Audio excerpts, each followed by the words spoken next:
C.H.E.K Institute corporate faculty backstabbers.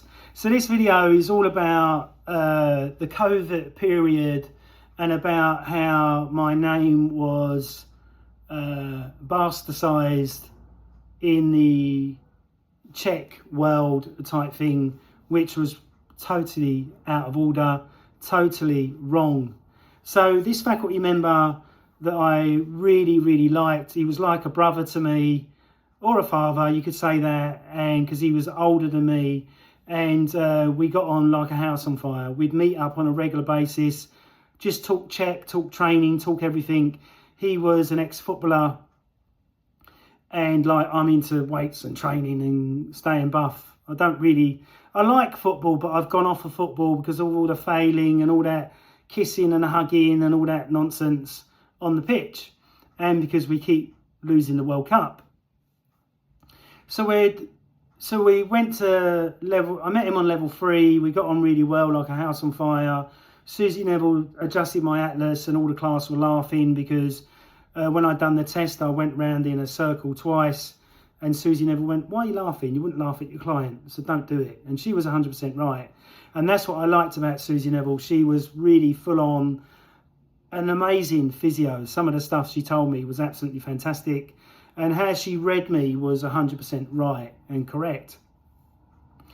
So this faculty backstabber, during COVID we were talking, but before that we met on level 3, we got on really well, stayed in touch, would meet up on a regular basis. I would always go to his, or we'd meet in central London, but he'd never come to mine. And I'm like, oh, that's a bit weird. That should have been a red flag straight away, and I should have just knocked it on the head. But I didn't, because I trust people, and if I like you and I let you become my friend and not welcome here, if you become my friend, I'm totally loyal, 100%. I will put my life on the line for you. When I was a bouncer in the 90s for over 16 years, every guy that I worked with, I see them as my brother. If one guy that I worked with, his name was Jeffrey, and he was a Barbadian guy, black guy, and he was in his late 50s, early 60s, and me and him got on really well, and I used to stay at his when I was travelling backwards and forwards from Essex to London. And two guys, when we was on the doors together at a club called the Capital Club, set up against him. I went straight in there, bang, bang, bang. They're out, and Jeffrey's like, I can't believe it. A white guy saved my life. And we got such a tight gel with each other that I stayed at his. I had a black girlfriend for a while, and I would be his protector. And that's how I looked at my job. I would be your protector if I was working on any door. I didn't care whether you was a fighter or not. I'll be in there, in your face, helping you if you're in a scenario, or just standing back there waiting to unleash the weapons of mass destruction. But lucky enough, it didn't happen that often. But if it did, everybody who knew me in the door world knew that if it kicked off, I'm not in the toilet, I'm not walking away, I'm in there with you getting the black eye, the broken nose, or whatever. So that's how I see my friendship, if I choose you as a friend. Does that make sense? And this was the same with this faculty member. So we'd meet up for dinner, we'd chat, we'd talk over the phone on a regular basis. His website was non-existent, and I'd mastered Google, as you can see now. I'm top of all the search terms for Czech practitioner for qualification, Czech faculty, all these different keywords I'm number 1 for now. I boxed the whole of the C.H.E.K Institute into this box where I come up everywhere.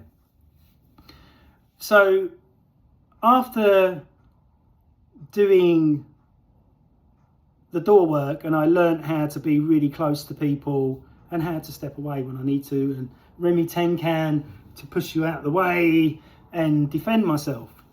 So obviously COVID happened, and that was a real tough time. But before that, I met this guy. We'd done level 3 together, we did level 4 together, and I thought we was really close. And he wanted to do a picture of him balancing on a Swiss ball. I had the idea, said balance on a Swiss ball, get your legs and arms up like you're in a Superman position. He couldn't hold it for longer than 3 seconds. So I got his phone and just said, look, right, I'm going to take a load of photos. So I took about 150 shots, right? Then when he looked at his phone, he had a right go at me. He went, what are you doing? You're taking up all the space on my phone, rah, rah, rah. I went, you can delete it. You can delete it. This is the one shot that you need that's going to be phenomenal for your business. Why have you taken so many shots? Well, I worked with Rankin, world famous Rankin, that's taken pictures of Arnold Schwarzenegger, royalty, and Blondie and other mega pop stars. When I was working with him for over 6 months, I said to Rankin, you know, my dad's into photography, I'm into photography. What takes a good picture? And he went, you got to think outside the box, Scott, for one. And you'll see this in all my photos. He said, 2, you don't just take one shot. He said, you've got to take multiple shots, like 150 shots, to get the one shot that is the deal, the game breaker type thing. So I always kept that in my head when I go and do a photo of whatever. I'm doing loads of shots and I choose the one that I think is the best. So I did this. So I thought, why is he having a go at me? I'm not even fucking charging him to click the fucking thing where if he went to say like Rankin, it would cost him £10,000 because he's really expensive because he's the best in the world. He's on the par of David Bailey, if you remember David Bailey. So I did that and I thought that was a bit weird. He was a bit off about that. And then before we did level 4, he said he was never shown by another faculty member how to release the diaphragm. So I did it on him, showed him how to do it. Oh, great, thanks for that. So we're still getting on all right and everything, but then obviously the COVID time hit, and when the COVID time hit, we was in touch. So I've got no real family. I'm a single man on my own, okay? Got no girlfriend at the moment, yeah, but something's in the pipeline. So being single during COVID makes it even tougher. And in my block, I know all my neighbours, they all had the jab. 3 people died in my block. So that was a really, really tough time. And I dropped the 4 stone in weight and was cruising for a bruising and felt, you know, really, really low. Looking at the media, I was doing my nutting. Then the doctor kept texting me, come and get your jab. I went in there and had a go at them. I got no intention of having a jab. Stop texting me, I'll sue you. They stopped all that. Then chatting to this faculty member, I told him that I dropped 4 stone in weight, was a bit low because of COVID, but he was still teaching classes, which they shouldn't have been doing at all. That was totally illegal. And then one by one of my clients started to cancel or we wasn't going to work together anymore because they wanted to enforce me having the jab. And I went, look, I'm an independent, self-employed person. I'll do what I want to do. But there's 2 faculty members I've got to give them credit for that were putting all the good stuff out there about COVID and how it's fake, blah, blah, blah. I even watched The World at War. If you watch The World at War and you see what the Nazis did in the Second World War to convert the Germans, people, into becoming Nazis, it was exactly the same as what they did in COVID. Like all the media stuff on the radio everywhere, you know, and getting top stars to go, I've had the jab, so you should have the jab. Yeah, top stars having it, and now they're all either croaking or chronically ill, who's had it. And then I said to somebody that I know who's high up, and I said, did you see how they did that jab on that Fauci? And he went, yeah, it was completely wrong. Completely wrong. They didn't do it right. So all these little things kept adding up, blah, blah, blah. So we're talking on a regular basis. And then he says to me, I want to publish my book. But the other faculty members that have published books are not helping me. And I went, well, you know, I published my book. It's had 60 reviews online, 5 stars. It's out there. It was difficult to get out there, but it's out there. Why are you not asking me? So it's like as if he started to section me out for whatever reason. But I didn't. I just see him as my mate, friend, good friend, because we'd eat together. We'd done level 3 and level 4 together. And we was going to do the masters. I was the first master, level 5 in London. Thank you very much. And I was the first one out of me and him to release the book. Thank you very much. Because I was driven. I was totally focused. Like, I don't do any endurance training as in running or anything, but I use the endurance mentality in everything that I do. So after me chatting to him, and, you know, obviously my barriers are down, I trust him 100%. I say, look, I'm really low at the moment. You know, because of COVID, being single, money's dying, the website died, I had loads of problems with that. Anything that you could think go wrong went wrong during COVID. And so I gave him advice about the book and said to him about my personal stuff. And then he went and stuck the knife in. He went and told the CEO. The CEO was in class and said it to everybody in class. Don't book Scott, don't call Scott, he's mentally ill. He's not straight. Who was straight during COVID? Who was 100% thinking this is just normal? Nobody. Absolutely nobody. So lucky enough, this angel, hope he watches it, this angel person told me this, and I was like, I was so fired up and so angry. But then I let it go. I went, no, is he just saying that? Is it real? You know, obviously you question stuff, because when you've been in the Institute since 2003, studying it all, you don't think there's any of this backstabbing, rip you up, rip you in pieces type thing, you know? So after I got told that, I backtracked it and thinking, well, I was only speaking to one person, and this was this faculty member. And this faculty member told me that every single faculty member, including himself, had some sort of symptom from COVID. Nobody escaped. Everybody got it. When I got the symptoms, I didn't get it 100%. I phoned 111, you know, the hospital line. You haven't got it. You can talk fluently and easily. Went to see my doctor. My doctor said, you haven't got it, Mr. Bryant. You're okay. You're just depressed. You're really low because of what's going on. It's affecting everybody. Do you want to take antidepressants? No, shove them up your ass, mate. Don't want them at all. So I started exercising because I lost 4 stone in weight, started to do Master Chang's book, started to feel better within 3 to 6 months. A lot of the symptoms I was getting was starting to subside. Then I started doing the German volume training, fucking phenomenal. But doing German volume training, when you go into the 25 reps, it's really, really full on and really, really tough. So because I have this endurance mentality, when I go into the 25 reps, I'm thinking, gotta get to 25, come on. Rah! And I got to 25, obviously did that for 6 months and gained 18-inch arms from severe hard work, from dropping down to 11 stone back up to 15 stone.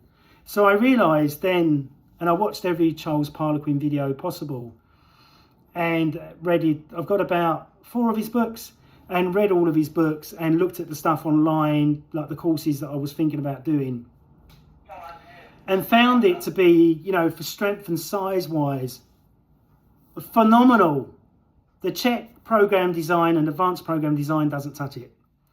And then I started to think, wait a minute, why are the faculty members built like me? Why are they all skinny? Or one's not skinny, the one I'm talking about. So are they really practicing what they preach?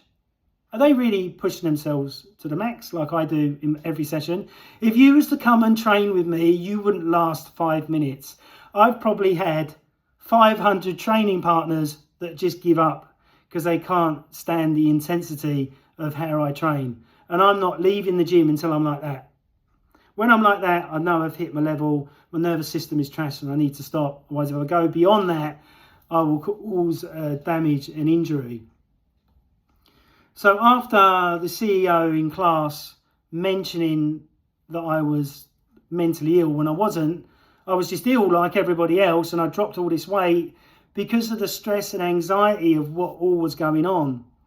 And that's what enabled me to be determined with my endurance mindset of, right, 6 months, well, it's 2 years, wasn't it?